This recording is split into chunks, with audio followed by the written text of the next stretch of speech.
Want to know how to log in to Snyk? Well, no worries. So in this video, I'm going to show you how you can easily log into Snyk using your personal account without any hassle under a minute. So let's get straight to it. Now, logging in is super simple on Snyk. So simply head towards snyk.io on your favorite web browser and you should be right here. Now, on the top right side, you should be seeing sign up and login option. So what I would suggest is to directly select the sign up instead of login.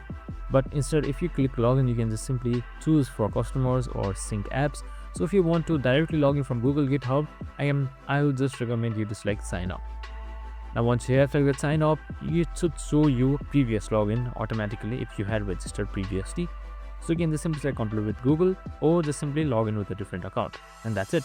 Now once that is done, you should automatically be logged into Snyk, just like this right here, and your main dashboard should load up with your projects, etc. I hope this video helped. If it did, make sure to like, subscribe, and tune in with us for more of the similar videos. Have a good day and see you in the next one.